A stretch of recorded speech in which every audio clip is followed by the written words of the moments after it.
Friends too.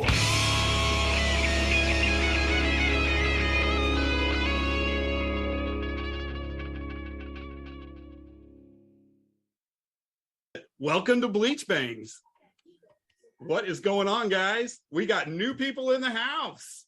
Yes, we do. And while we wait for our first guest, let's introduce Jamie to the world. Hey, Jamie, what's going on? You want to give us a quick hello of yourself? Hello of myself. There we go. Perfect. All right, moving on. Jamie Green, I'm from Topeka, Kansas. Played in bands around town, got to know John through that. Been a fan of the show for what, 12 years? Well, even when it wasn't a thing. Do you have a t-shirt? I do, somewhere. See? That right there. That right we there. We have new ones. Oh, I need a new one then. We definitely have new ones now. So yeah, I messaged Jamie last week to see if he wanted to jump in and help us out in the interim for a while, and maybe he's gonna do some guest appearances with us, doing some co-hosting. But since we don't have our first guest yet, now we're gonna put him on the spot a little bit, and let's talk about your music. Right. And I should have had a song ready for you on this. I didn't think about it. Could have got a song sent and had it ready to have queued up. But Jamie, how many music projects are you currently involved with?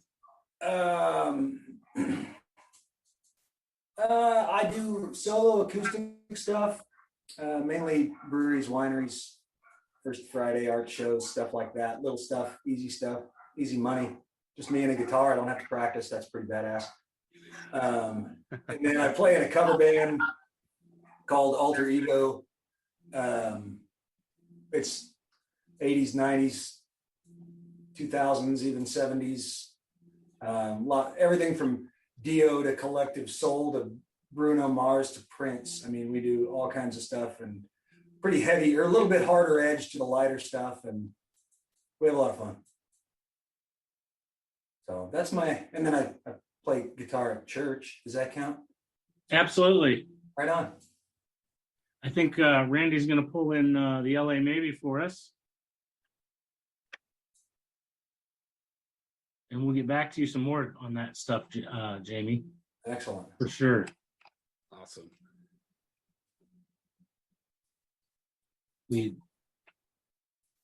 Dallas, are you there?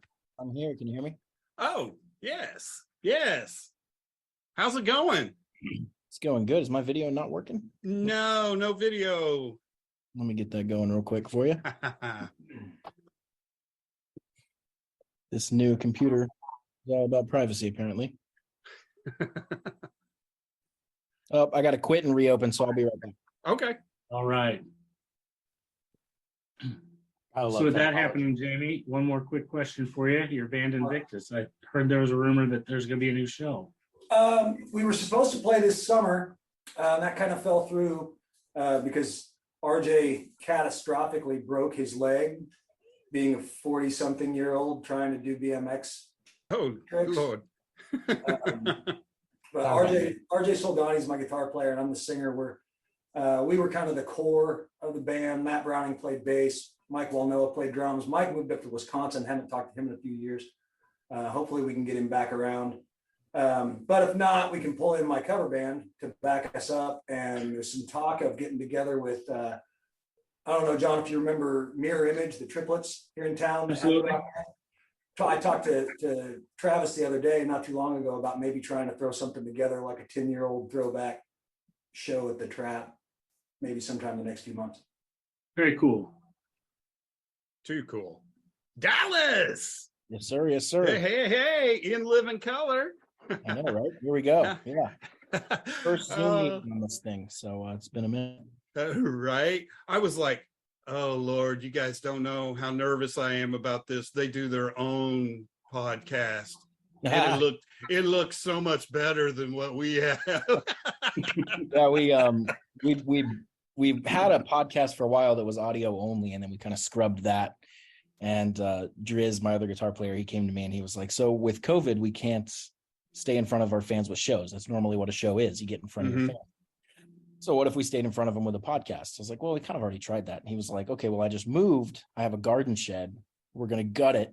We're going to build a studio and we're going to do it right. And I was like, I'm in. So we put on our construction hats. I've never done any of that stuff, but now we've, insulated, drywall, painting. We have that nice accent wall we put up in the back. We did got our hands a little dirty and built that thing. But yeah, thanks for the kind words. We're glad it's looking good on camera. It's really cool to be in that room. It feels really nice. Feels right, huh? Yeah, that's cool. That's studio cool. Lights mounted. It's a good time.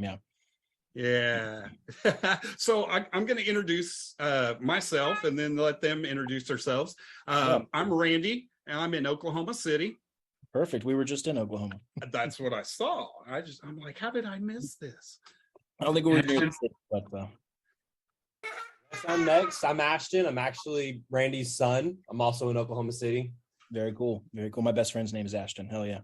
I heard Ashton because we were listening to your podcast earlier, Yeah. and you said so and so, and Ashton, and I'm like, Yeah. He's been my best friend since like fourth grade, and he comes with us on the road sometimes to help out. He was on that Oklahoma run. Yeah. Awesome. Cool. I am John. I'm in Topeka, Kansas. Nice. And I'm Jamie. I'm also in Topeka, Kansas. I am not John's son. This is actually, I would say this is the first time Jamie's been in with us, but we actually interviewed Jamie and his band a long time ago when we used to do just audio years and years ago. So we used to do the same type of thing, and then it's just so much more inclusive to have videos. So for sure. It's definitely the way to go.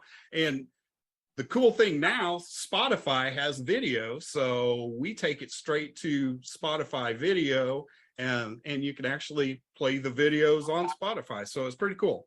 Interesting. Yeah. I'll have to Yeah. check it. It's really neat. I don't know. I see we have in the house. I have a very burning question for you. Yeah, Your video, Oh Sugar, Mm-hmm. where was that recorded, and how did you guys focus on recording with all that pinball in there? Well, it was recorded in a place called Player One Up, which is in Rock Hill, which is kind of like our home. It's kind of where we're all based, where we're all from. We tell people Charlotte, Rock Hill's about 20 minutes south on the South Carolina side. And it's just an arcade bar that's in the city of Rock Hill, which is a town, it's not a city. And it's just right there on Main Street, and our drummer goes there all the time. And we were thinking of like, where could we do this video? Because we didn't have an idea. Maybe we hire an actress, maybe we go that route. That's a little cliche. So finally we were just like, let's just do it at Player One Up. The guy loves us there. We're the only band that plays there. He has us outside like every few months to play for everybody. And he doesn't do bands. He just does it for us. Right. And so we went in there and we had a whole run of the place for like a weekend. And it was really awesome. And yeah, they had some cool classic pinball machines, all the ones you see like the AC/DC, Iron Maiden, all that stuff. And they're always, I'm not super up on like pinball or retro gaming or anything. I'm sitting here looking at my PS5, so I'm kind of in the next generation. But it was really cool to be in there, especially with all that. You could feel kind of the memorabilia vibe. And they're always updating and changing it. They really are really into that stuff. And I mean, I've been in there many times since our video, and it's changed every single time. So like it looks nothing like when we were there anymore. Really Well, cool. as I was going through videos earlier, I stumbled through that one. I was like, oh my God, I want to be in that room so bad. I made sure Yeah, to man, make it note was- of which song it was because I was like, I got to bring this up. Yeah. And It was if you fun. guys- And it's cool when you guys are out step there- outside, you're in like a courtyard with all these benches and umbrellas. It's like really nice, really good vibe. Very cool. Awesome. So just go on to kind of touch on some of the shows that you guys have going on. You guys are like, got it all over the place. The Whiskey A Go-Go, October 28th. Do you still have tickets available for that? I think we have a couple left, and the way we're doing it with them is you have to buy from us directly if you want to support us. Uh-huh. So you can go, buy it from the whiskey as well. But they had a pre-sale deal with us that we got some tickets ahead of time, and we're trying to sell those first. So I believe there's maybe a couple left, but not very many at all. We've sold most of them. Really cool. Really cool. Then the Kiss Cruise. Mhm. Dude, Yep. that is awesome. Look at John smile. How did that come about? Tom, our publicist, he just sent me a link. He sends me stuff from time to time. He just sent me a link. He was like, "Wouldn't this be cool?" And it was the Kiss Cruise like Battle of the Bands thing. And nobody in our camp likes those. We've all been a part of those in the past when we were younger. And I was like, whatever. It's just they just want a video, so I'll just send them a video. And they wanted a live video. I was like, that's weird. Oh, But everybody else wants just any video. This one said has to be you playing live. So luckily, we had just got like a couple days before a pro shot version of us live in the UK, or one of our new songs, actually brand new songs. And I sent him that, and I just forgot all about it. And then we got a notification that we were in the top 15 a few months later. Our ears all perked up. We're like, oh, cool. yeah. Oh, And we found out there was a band from the UK in the running too, which means it was open to the whole world. So we beat out holy every other shit. band except for 15. Yeah. And then it went to the top 10 and then whittled on down from there. And yeah, we're on week 2 of the Kiss Cruise. So That's freaking amazing. I just want to say this right now. I voted. nice. Yeah, it's cool. And it was for the LA maybe. It's interesting how those things work, because like there's really no fair way to do it, because you could just get people to spam. I think this contest was done perfectly. The first round they just picked editorial, they just decided on 15, and then to get that to 10 they opened it up to fans to get their the public to vote. And then after the top 10 were chosen, they closed it to the public, and only the people on the boat were allowed to vote. So only if you had a ticket to the cruise and a username for the login and all that stuff could you vote. So I think it was really fairly done and kind of checked a lot of boxes. So it was really validating for us to just boom, boom, boom all the way through. And every step of the way we were like, well, this is it. We're not going to do it, and then we kept making it. So it's cool. That's really cool. That's amazing. And when I told John about you guys being on that, John got really, really excited because it made his job for the week very easy. Mm-hmm.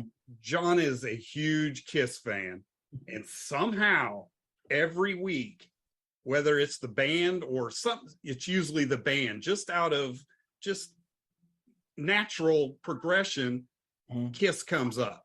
Yeah. Every week. And John's like, yeah, I did it for you, John. Exactly. He's like, this is going to make my job so easy. Yeah. I was like, I'm not even gonna have to do anything. It's awesome. Yeah. Gonna come up on its own for sure. I mean, his dog's jumped up in his lap and he's got a Kiss shirt or a sweater on. It's just That's amazing. That's amazing. My favorite thing is people's reaction when we tell them. Like, yeah, we're opening for Kiss, and there's what the fuck, dude. Yeah, even my dad, who's not really into rock and roll at all, he Kiss was his first concert, and despite not being into rock and roll, and yeah, he was calling me like, whoa, all right, like I guess this might be working, huh? right. That's amazing. And then after that, the Kiss Cruise is going to be October 29th. And then you guys are going to have a UK tour. Yeah, we're going back. We were there in May. We did the UK and Spain, and then we're going back in December. Yeah, it's going to be super fun. We kind of got a nice foothold there in May, so we were looking to capitalize on that, and it's looking like it's going to be a really good run. That's amazing. No throwback from COVID, or it's No, been so hard to make the plans yeah. because they're like, no, we're shutting down. Okay, we're back.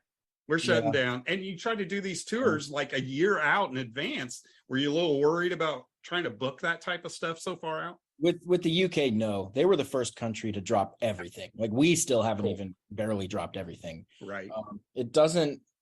It's interesting. I don't know how much international travel you guys do, but I've done quite a bit in the past 18 months. Mhm. And a lot of Americans didn't realize that our own policies as far as COVID coming in and out were a huge pain in the ass. And they were so like behind, like every other country was like moving ahead, and our country was still like iron shut, like vaccine, no non-citizens, like all this crazy stuff. And I had friends in Germany coming over and all that stuff. So I was dealing with all that. And it was a huge pain. And we still, I think, just recently dropped it. But the UK was the first one to be like, nope, no vaccine passes, no tests, just come on in. We don't care. We're fully open. And they were the first country to do that. They did that before we went over there in May. Spain was a little bit of a challenge. They were pretty well, on paper they were pretty cracked down. We breezed through customs. Nobody said a word. They're pretty laid back country, which is cool. And then we're going back over here now. Again, we weren't worried about the UK at all, and we were going to have some EU dates. The EU is the problem. They love to kind of put a bunch of rules in place on all those main countries in like the Schengen area, Germany, France, Spain, all that. And we had a run that was planned and was going to be, Germany, Austria, Belgium, all Italy, kind of all through there, and then we were going to hop across and go to UK and finish out our December run. So it was going to be like the last half of November and the first half of December. And then we just got a call from the guy putting it together and was like, hey man, stuff over here is getting canceled like crazy. If you don't want to lose a ton of money, I recommend you just punt to next year. So we're going to be looking at doing that probably, I don't know, in the first half of 23 or so. Nice. Okay, cool. See how it Cool. shakes out. It's I was kind of wondering if it was still just juggling back and forth. It's done this for 2 years now. We're open, we're closed. We're open, we're closed. Exactly. The problem is every country's different. So you have to really be on your organization game as to like where you're going, when do you have like, we didn't realize that Spain had like this thing buried in their official government website that like you had to fill out a health form. I didn't even know that. We were over there in the UK. Didn't even know we had to fill that out until one of my friends that had just got back from Spain was like, did you do your health forms? I was like, what's that? So just got lucky there. And we almost missed that. So it's like, it was a nightmare. And every country has different levels of like cracking down on that. So is the current EU stuff, shutdown stuff, is that still COVID, or is that like a Ukraine freak out thing? No, it's a lot of COVID, and it could be a little bit of Ukraine as well. But the whole EU is kind of a little bit of a mess right now, I think. And, gas prices over there, I don't know if you guys have ever been over there. They're always higher than ours significantly. But right now, when you convert the currency and the liter to the gallon, it's literally like $10-12 a gallon. Holy shit. So So anytime we think we have our gas prices going up, and I tell my friends over there, they're like, shut up, dude. Like they're filling up like their Volkswagen Passat, and it's like €100, which is like, it's like, and it's, I mean, my car's twice the size of that. It's like $30-40. Wow. It's just, it's crazy. Yeah. Do you have anybody touring with you? Do you have anybody that's going with you that's on the bill, or are you picking up people down there? No, we're doing local supports. All of our shows except the very first one, I believe, are headline shows, which is pretty cool. But the first one, we're doing the festival, Winter Rocks in Sheffield. It's really fun. We're playing with our friends in a band called the New Roses. If you guys don't know them, you should look them up. They're incredible, from Germany. Okay. And we're playing with them in the UK, and then we're going off on our own, doing our own thing the rest of the time. Killer. Yeah, man. I'll do my birthday over there. I'll be 30 over there. Sweet. Happy early birthday. Right. Yeah. Thanks. It's going to be fun. We have a gig that night, so working like usual. I want to make sure we get this out there to everybody. If anybody's looking for like a one-stop shop for you guys, where would you suggest they go to? LAmaybe.com. Anything you need is there. Tour dates, merch store. I run the website. It's all clean and simple. I hate cluttered websites where you can't find what you're looking for, and you have 20 pages of bios on every member. Nobody cares. Just like, show me what I need. Like, I hate that. It's like, Dallas White was born and like, it's no, I don't care. Like, tell me about your music. Where can I get it? Let me get a shirt. Like, where are you going to be? If I want to know, I'll contact you. Like, so cut out all that. Like, I can't stand all that, like, bloated band websites are the worst. So, a lot of them. And whenever I see a clean one, I'm like, oh, nice. So I tried to model ours after the cleanest ones I could find. And so it's clean and helpful, and you'll get where you need to go if you go there. LAmaybe.com. And one of the things that you guys have out there, you have your full-length album, Dirty Damn Tricks, but you also have a deluxe version that is it just a pre-sale right now, or is it already out there? Deluxe came out sometime late August, I think. Yeah, so it's out now. Yep. Everywhere you listen to music, Spotify, YouTube, wherever you can find it. And it features some acoustic tracks, some old demos from the Dirty Damn Tricks, like pre-Dirty Damn Tricks days. And then it features one new song, but it's the acoustic version of that song. So you'll have to wait for the full version, and coming very soon. One of the other things I want to note that when I was out there cruising through their website earlier, if you want anything merch-wise, they have it. Yeah. Bro, I'm thinking I'm going to get a robe. Dude, the robes are so sick. Like I order things from time to time to test it because we use drop shipping, so we don't actually keep all that product on hand. And so we want to make sure it's not just garbage we're sending out there. So every now and then we'll order some stuff. So I've ordered like the leggings, not for myself, the robe, not for myself. But it's like a silk. The robe's like a silk satin, like porn robe. It's pretty cool. Sweet. And I have the duffels and the book bags, and those are all in service. So I can vouch for all those. Like 100% everything. It's everything. Like I was scrolling through it and I was like, it was never ending. I was like, what? And then I saw the robe and I'm like, nah. Yep. Jigsaw puzzle's a good one. I didn't even see that. I probably stopped scrolling. Yeah. Stopped at the robe and was like, yep, that's good enough. Yeah, I'm good. Check out. Let's do it. Quantity 10. Let's go. Right. A good way to start the night off, John. Yeah. Since we just talked about all this stuff on the website, and before we run out of time here, Randy, I think we should play a little bit of a short clip of a song for everybody. Just a little. I've got a little bit. We keep getting Facebook shut up. We keep getting strikes, so we can't play too terribly much. And I guarantee you, we're going to get a strike. We got a strike on our own video, and I had to go fight it. It was really funny. Yeah. Well, we're fixing to get another strike, so I'm going to be fighting that tomorrow. So. And then, that's not you. That's not the right one. That's not yours. Come on. Now. There we go.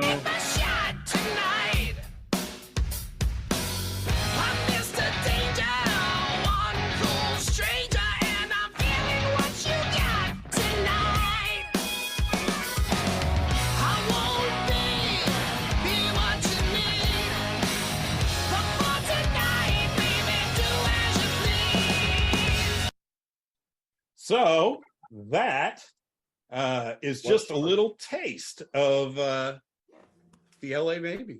And good stuff, man. You guys are rocking it. Rocking. Man. Thanks. Yeah, we try to go as hard as our music sounds, on the record. We go that hard on stage. Just a few gigs ago, we were playing with Faster Pussycat and LA Guns, and I chipped a tooth. My necklace, my big Viking pendant necklace, shot up in the air and knocked. Hell yeah! Didn't Dale used to tuck his neck? He had a necklace that he would tuck into his because it was always doing something crazy like that. I have not used the Viking necklace since. I've used the longer one. If it pops up, it hits me in the forehead, not the tooth.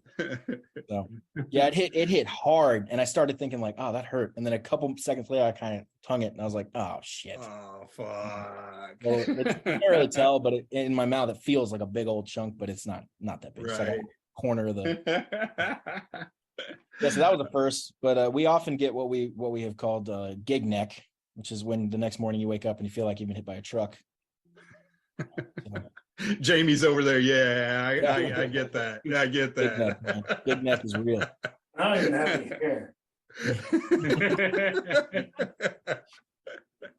Oh my gosh. So tell us about Liquid Death water.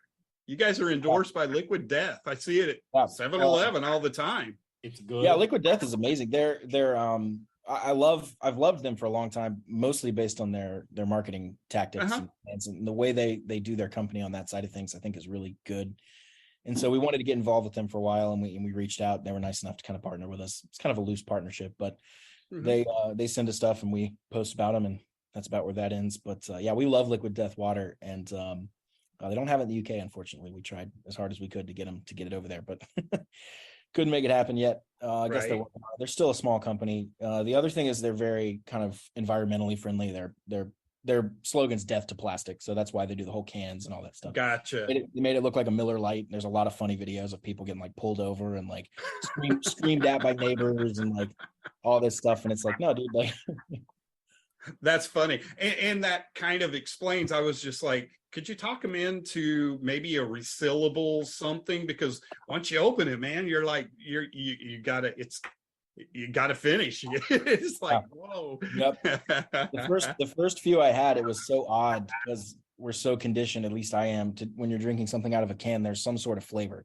So drinking water out of a can was very weird. It was like, it feels like this dead or something, like what's going on. So but it's once you get over that, keep it cold in the fridge, it's awesome. It's kind of fun. It is good stuff. I have definitely had it myself. And it is good stuff. It really is.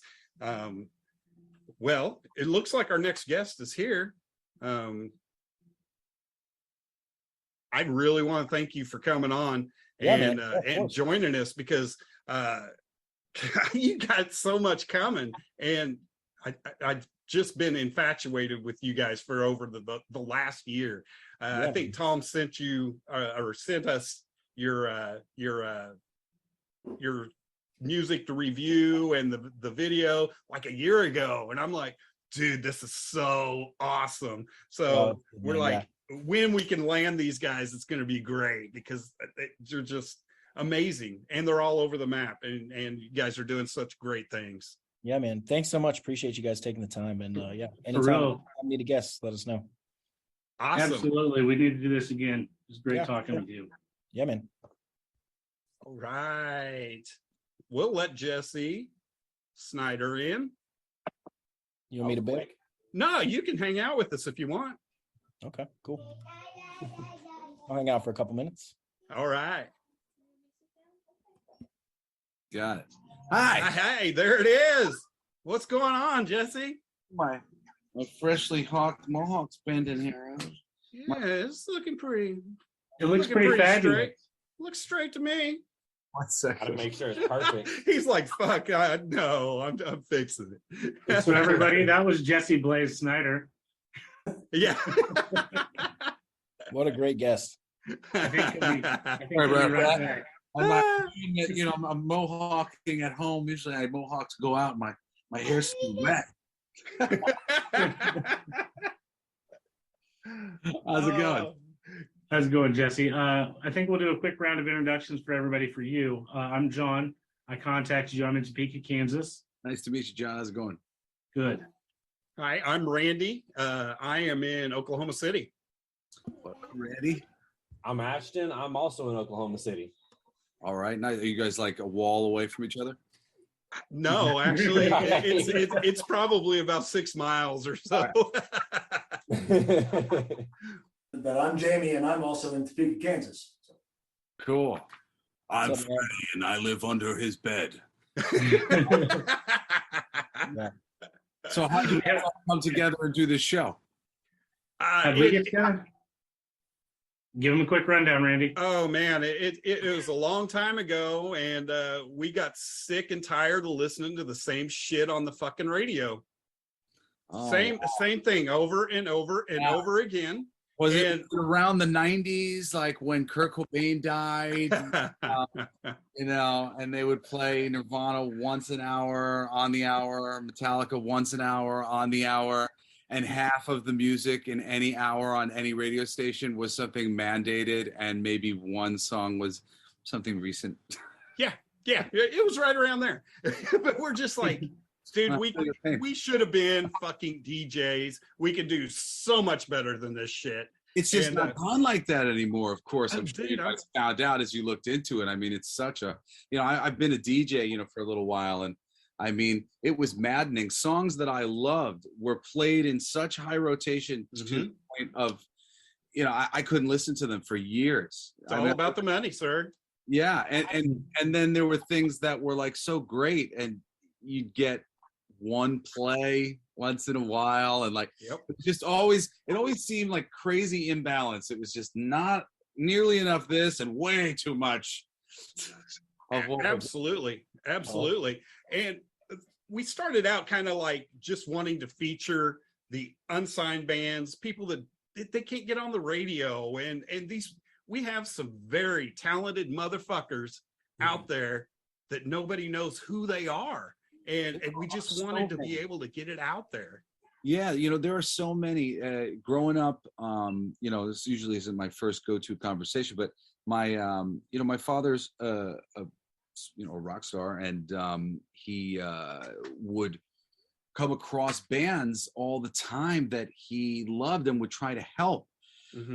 And everyone that I know that he ever tried to help, I know that nobody knows them, even though they had stuff. There's a song that is on one of the albums that was had after Twisted Sister, The Lonely Ones, which is a single for one of these bands. I don't remember our family friend Hans Walters, who I know because he would get us into the aquariums, but he was the singer of this band, and they did this song. My dad loved this band, loved the song, tried to help them as much as he could, as I'm sure other people did at the time, and they never made it. There was a band called the Love Junkies that I met along the way of opening up for some gigs somewhere. They were amazing. I'm like, these guys are going to be awesome. Like, I can't wait to see them blow up. And another band I played with at a Battle of the Bands called Mercurial. My freaking friend from the Mercurial lives in a van down by the river, man. And like, he's so damn talented. He's like one of the most talented individuals I've ever met in my life. And he's doing nothing. And I keep going, well, as soon as I'm in a position to try to help him, I'm going to go back and get that guy, because there's so much talent. And, people don't understand. It's like the things that we know about, the things that we see and we're exposed to them because somebody made a choice to bring that to us. Pretty much nothing just gets there arbitrarily. Occasionally you're at the right place at the right time and you get turned on to something exciting at the beginning. But really, I mean, the reason why Lady Gaga is a household name is because the record industry decided that would be so. And pretty much every big band, from Nirvana to the Foo Fighters, there was a decision that would be so, and they got behind them. And I'm not meaning to take any sort of credibility away from these artists, because they are good artists that were decided to get backed in that way. But there are many, many, many good artists who deserve that kind of support, and nobody ever gets it. And it's really like unfair to compare so many of these different artists because very few of them actually get exposure. Even like, to compare genres, and people like to say, people don't like rock. And I think that's all bullshit. It's just, it doesn't get advertised to people because there's an assumption that people aren't big rock fans and that people lean more pop. I don't actually think that's true. I think it's always been like more credible being on the edgier side of things, and that in general, the middle kind of leans a little edgy because that's where it's cool to be, but they just make their assumptions and they'll keep making the world the same way that they want it. And it's on us to go out and find the world that we want to live in, the music that we want to have in our ears, because it's not just going to come to you. It's really unfortunate. That's very well said. That's exactly how we feel. And you're right. It's all about being in the right place at the right time and just being the one. You know what? I'm just going to take you and I'm going to run all the way to the finish line with you. And some record companies do that. They just run them all the way to the finish line. The others just don't get it. Yeah, there's so many interesting factors. There's an interesting band that got brought up to me between me and my girlfriend recently called Fastball. They've got a bunch of really cool radio hits, but they're incredible. Like their music is really, really good. Like you go check out an album and you're like, holy crap, how come I've never been played this before? This is great. This is great. This is great. And what is the story? I don't know. Why isn't Fastball more of a household name if you go and check out some of their material and the strength, of it? Twisted Sister is an interesting case like that too. Twisted Sister was always considered like a one-hit wonder in America because here they only they were known for some video clips that were shown on MTV in super high rotation from Can't Stop Rock and Roll music video. And then it was I Want to Rock and We're Not Going to Take It. And they had a nice ballad with The Price. But people tend not to remember that, and it becomes, oh, you're a one-hit wonder. But they're not viewed that way in Europe, because in Europe, they were on the top of the pops with the previous album, which had hits for I Am, I'm Me, which was on the top of the pops, and You Can't Stop Rock and Roll, and possibly We're Gonna Make It. I know they were there 3 times, but I think possibly 2 of the visits were for the same song. But wow, what a different audience that creates, where Twisted Sister has multiple hits on one album, and then their next album comes along and they've got multiple hits on that album, and then onward they go. They're not a one-hit wonder in Europe, but in America, because the American labels didn't want to promote this European success, and they wanted to take credit for the success they had in America with the new record. That was pushed really hard, and and Twisted was very, very affected by that. To this day, like how people view them in the echelons of American music, they're always lower on the totem pole. But if you go read an article that somebody writes in Europe, and magically they're way higher up in the conversation. And, lots of American people always want to like kind of protest on this side of like, wow, Twisted Sister doesn't deserve that. They do. They very much do. Just from the American perspective, they've been squished down. And I think that happens to all sorts of bands in different ways at all different times. It's very inescapable. We live in this world where everybody is kind of like hyper focused on certain types of marginalization, whether it's sexism and racism and whatnot. But we all individually, we all have our own struggle of that. This thing that is difficult for us to deal with, that we're being called out on having, like for me, sometimes it's been all this privilege. When am I supposed to be happy and have fun and celebrate my success? And yes, my father did the same thing. I'm doing the best I can, to be honest. Like, do I get tortured for forever? Like there's all these individual battles that everybody has that nobody knows about, and they're the same. Being fat and having to get to a healthier weight for yourself, and being injured and having to get yourself out of your injuries and back into into shape, which is something that I've dealt with. They're all the same struggle, the same journey. And this is why we love stories and films and music, because we get to put ourselves into the journeys of others and see these struggles and see people overcome. And with each struggle that is overcome, we're inspired that we might be able to overcome some of these struggles. Maybe I could do that too in some small way. So it's really important to remember that everybody is going to have their own hurdles, and none of them really define them or their success. It's like, because different bands, are dealing with different situations, and kind of is what it is, Randy, I think since we went that route and we've talked about his dad a little bit, I think you have a picture. Oh, I put that up. Well, we have a quick story for you. We actually interviewed your dad 12 years ago.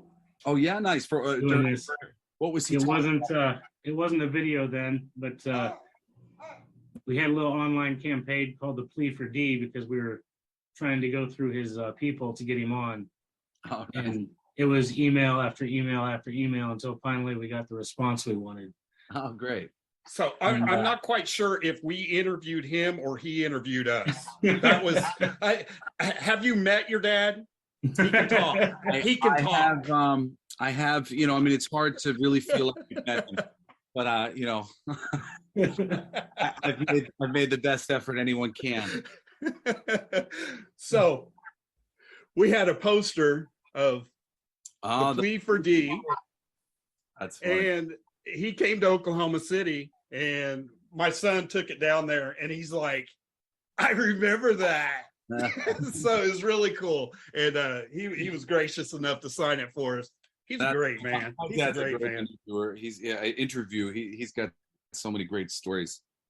So I have a story that relates to you with a little photo. Shepherd fan. Oh, sorry. I was just saying he's a big Gene Shepherd fan, my dad. He's very good at like framing the stories into stories. So often I'm like, man, that was a great story. And then, but I really like, I'm like, how did he turn that moment that I was there for into a story? And it's just, but it's his perspective. So like 10 years ago, you had a little online contest going on, and it was for some of your artwork. Oh, cool. And, well, that's actually my artwork. That's my good friend Tim Seeley, who created the comic book Hack Slash, is the editor-in-chief over at Heavy Metal Magazine. Tim did that cover for us. Yeah. Right on. So really cool. It's adorned my walls for years. Comic books. People get very confused, that I work in comic books because people don't understand how comic books work. There's Stan Lee and then there's Jack Kirby. Jack Kirby drew the comic books. Stan Lee was the writer for the comic books. Granted, Jack Kirby was doing a lot of heavy lifting in terms of writing the comic books as well. But, there's, generally speaking, there's a script that goes along with all these books. And I've written scripts for Marvel, DC, Disney, Pixar, the Muppets. Now I'm working for a company called Merc Comics. And so I love comic books. That's my favorite medium. And but I'm the writer. I write the scripts. Very Hey, cool. Jesse, I have a quick question. Yeah. Do you work in comic books? Do you know Steve Epting? I mean, I'm aware of him. He's one of my favorite Captain America artists. Yeah, he's a really good friend of mine. Oh, cool. Yeah, I think he's awesome. He's my younger brother's Matt, even girlfriend's, though I mean, I'm sure he and I have a lot of like, in the comic industry, it's like if you don't know them, you have a friend who's good friends with them. So, I know a lot of those people. I've been in the industry for a long time. But, yeah, that's awesome, man. Yeah, he's just stupid talented. yeah, no, he's great. His that whole the Winter Soldier arcs, like for people who've seen the movies, Captain America, Winter Soldier, that shit's really good. The reason why it's so good is because it has a really strong foundational basis in the comics, and Ed Brubaker wrote those scripts, and they're really, really, really good. It's like the Death of a Dream arc or whatever, and where Winter Soldier's debuts, and highly recommend those if you're ever looking for a good way to start into some comics, some good Captain America comics. Really cool. Really cool. So let's not lose total focus. We brought you here to talk about your new musical. Yes, my stuff new going on called DILF. Yes, DILF USA. Yeah, my new band. I got brought in to fill in for Jack Russell on some great white shows by my buddy Dan McNay, who's just a phenomenal hired gun bass player, and did a few gigs with them, and we just hit it off. Had a great time. They're just all a bunch of incredible musicians who can play anything. Who Jack Russell got together to play his stuff, and I was like, you're my band now. So we've been just kind of doing little shows and gearing up. We're really like a party band, a cover band, but we do originals, and our originals are designed to be, kind of show-stopping in their silliness, shockingness, funness. We say we play encores only, so it's like anything we write has to be at this level of just shouting and yelling and having a good time kind of song. So this was the first one out of the gate for us, which came about because, well, everybody knows the Johnny Depp and Amber Heard thing. I find the interaction between men and women on this planet right now fascinating, and I'm just like constantly just like listening to assholes talk, going, wow, the fuck is wrong with you? And it's both sides. It's like there are women who are just like, what the fuck? And there are men who are like, what the fuck? Just like, who are these alien people who don't understand that, like, we need each other? Let's not destroy it all. Like, there's just so many people who seem really happy to just sort of like burn the arena to the ground so that not only do they win the fight, but no fight can ever be had ever again. I take you with me. But that was going on, and I was really kind of taken by just the stupidity of just like how dark people can go in relationships.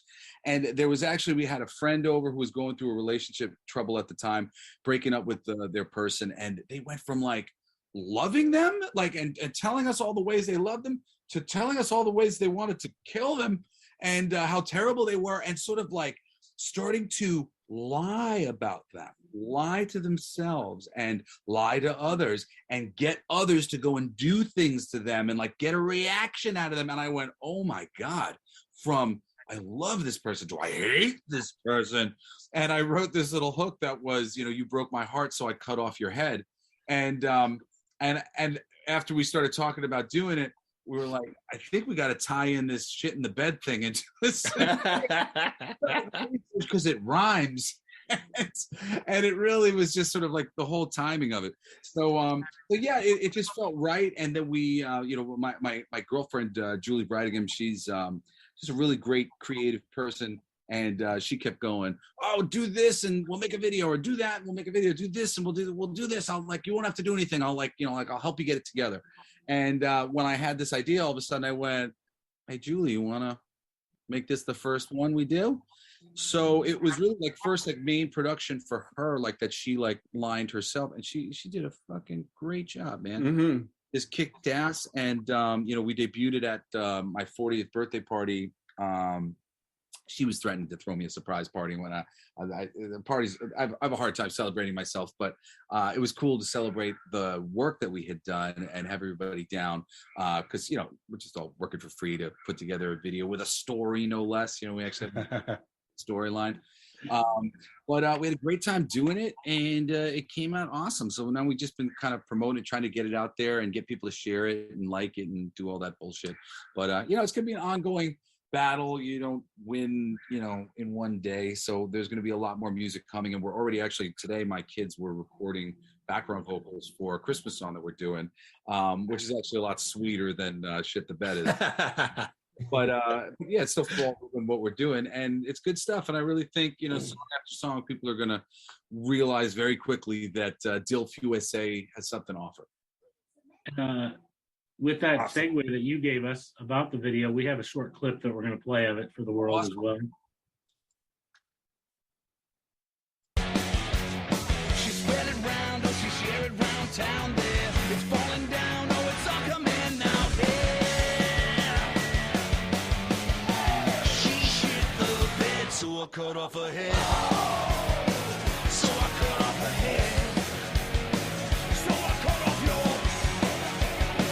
So I cut off her head. She stained my heart.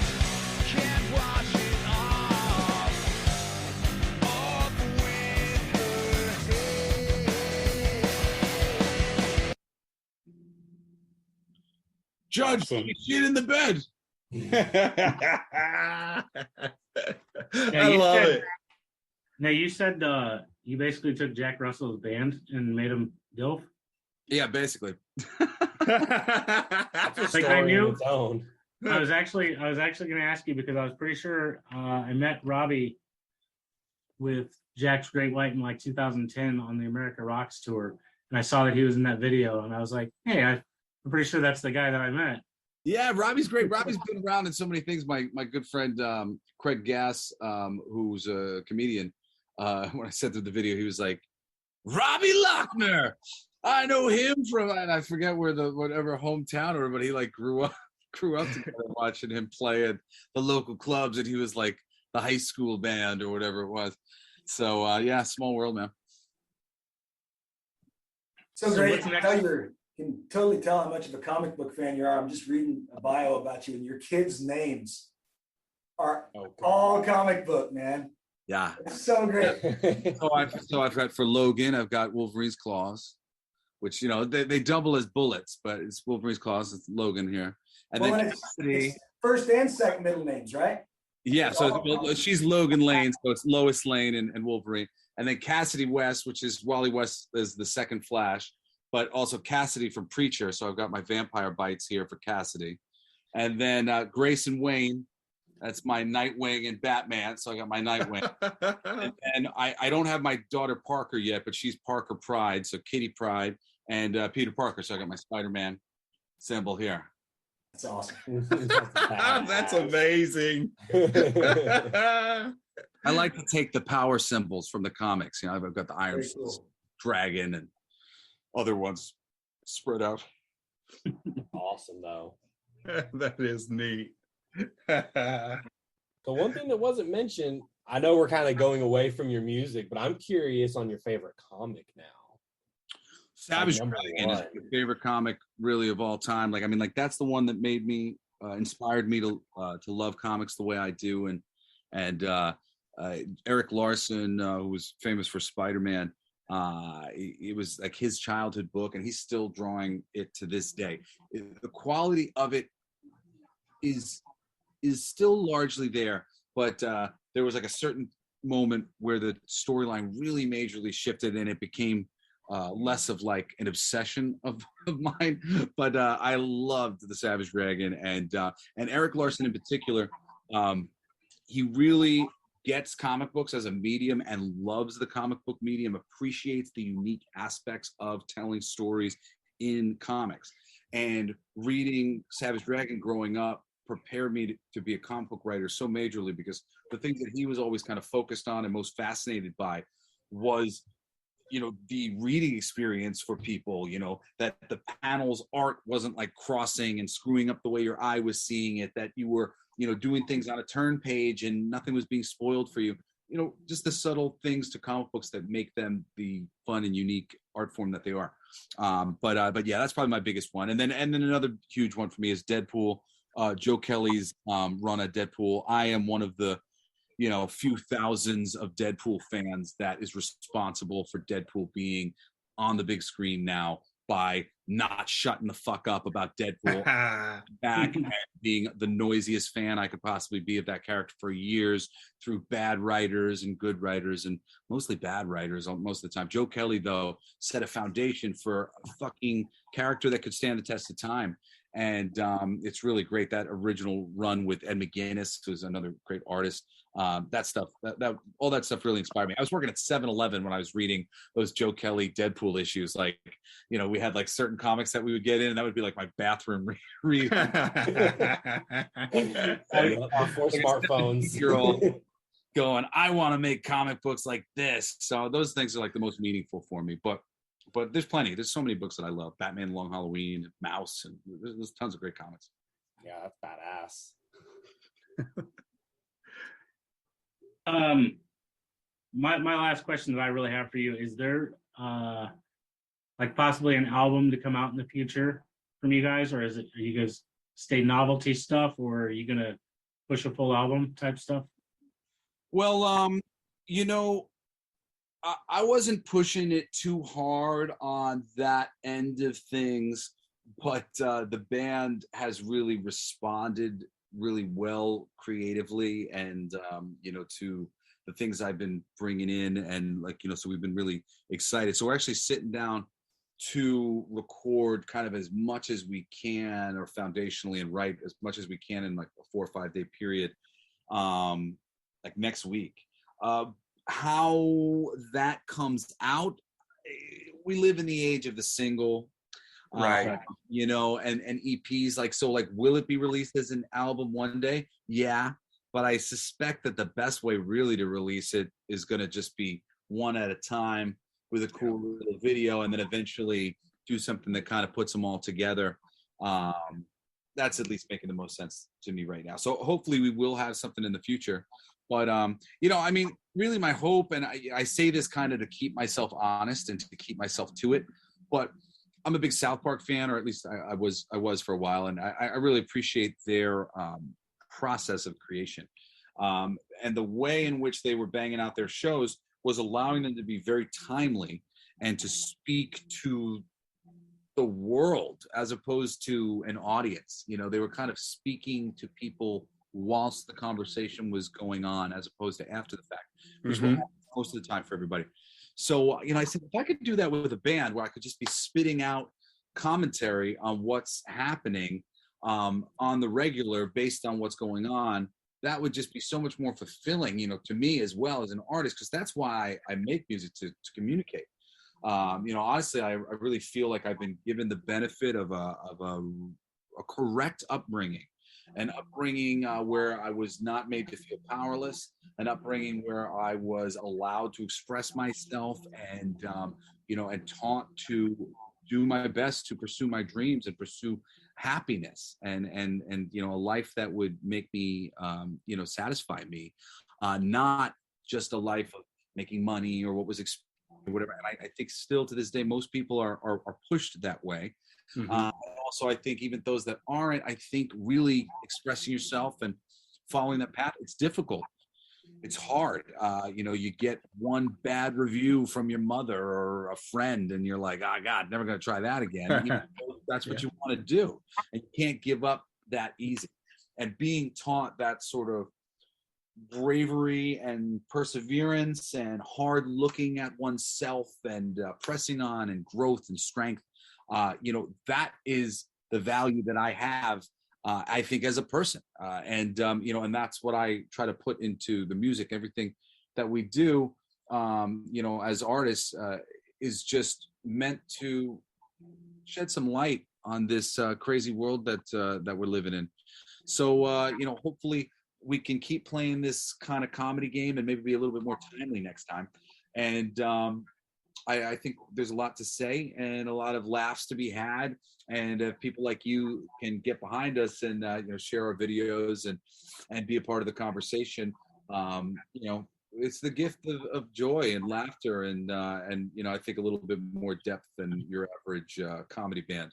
So we're having fun with it, and I think definitely an album will be around, but it might take a while before you actually see a full length something. Really cool. That sounds awesome. Randy? I don't have anything else. I'm just excited about that because that sounded like a hard yes to me. Oh yeah. Yeah, it's happening. I mean, and there's some more stuff going on. Like for those of you who've checked out my music in the past, I always have such a fucking hard time with I do the independent thing, and because the labels basically always want to turn me into fucking Bon Jovi and shit. So if I want a punk rock freedom fighter, it's basically always either like teeny tiny labels or just do things independently. And I write comic books and I produce shows and I do voiceovers and I do hosting and I make money that way. So for me, it's just like as much actual independence and freedom that I can have to do it the way that I want to do it. I don't care if it takes a million years. I know it'll catch on eventually. We make good shit. And if you just keep putting out good stuff, an audience will find itself. So if you like the shit to bed, check out Come With Me If You Want to Live. It's on Spotify and iTunes and all the things. It's a previous album that I put out just last year with my buddy in South Africa, Michael Naranjo. Our song KO won an award in South Africa, Music Awards for Best Heavy Metal Single. And that stuff is really good as well. I'll be making more of that. I'll be making more dope. But I've got another project with Robbie and our things. I'm just a music making machine, and I usually can't get it out of me fast enough. So I've been trying to change that in the more recent years, and I'm finally starting to be in that position. I've got a song out right now. I got another song ready for Christmas, and then I've got a little like EP thing with my friend in the new year, and Dilf will have more stuff. So there's going to be a lot of stuff coming. I hope people will be with me for the ride. Is there one place that somebody can go find all your stuff from all your different projects? Is that?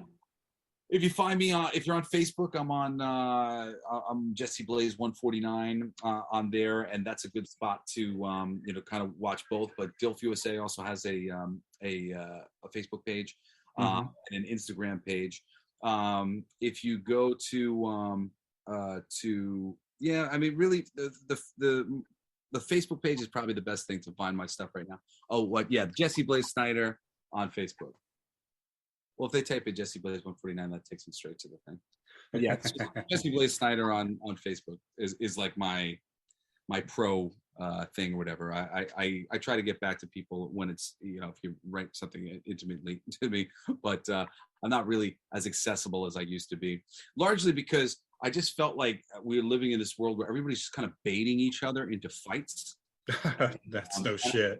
And I really count myself as a centrist, and for me, as somebody who enjoys art and music, it's harder to enjoy it when everybody's like putting themselves out in the world in such a way where like I can tell the words coming out of your character's mouth is like you self-inserting yourself into a book.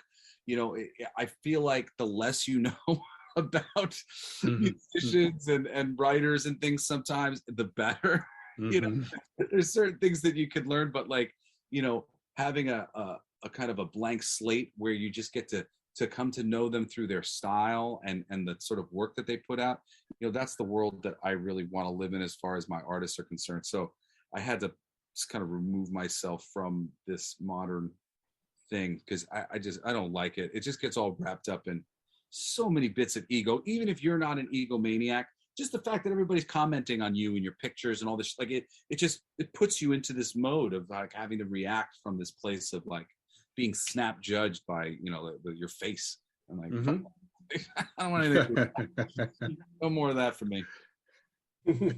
Jamie? Awesome. You good? Thank you. My pleasure. Thanks for having us on. And really, if you guys check out the video and like it, you know, people at home, like please like it, comment it, subscribe to the channel, and share it. Because it's like this is the moment where we really need people to help us get it out. And I think it's funny. I don't want to make any money off this stupid thing. I just want people to see it and laugh. You know? Like I want people to laugh. Like this is funny. Wouldn't it be funny if we did a song? Like, you know, this is this conversation that started, you know, now only like 6 months ago or whatever, but of like, you know, it'd be fucking funny. So, you know, if a tree falls in the forest and nobody's there to see it, you know, fuck that shit. I want people to watch this tree fall and their asses up. So please share it around. We put a lot of love into it, and you know, and it's all just in the name of love. Absolutely. Ashton? No, I'm happy. Golden? He says I'm happy. Jesse, I want to thank you so much for your time tonight. I know we had a little time issue last week, but I'm so sorry about that, by the way. Yeah, you know how many times that happened with time zones with us? It's crazy.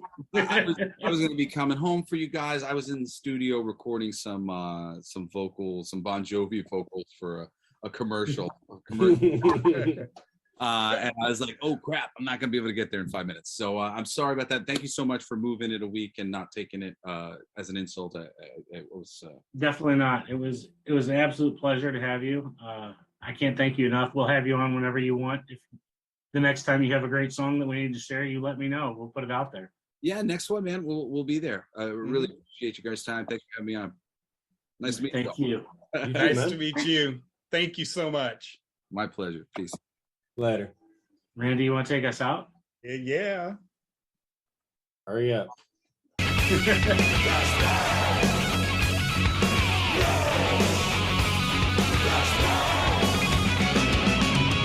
bang your ugly friends too.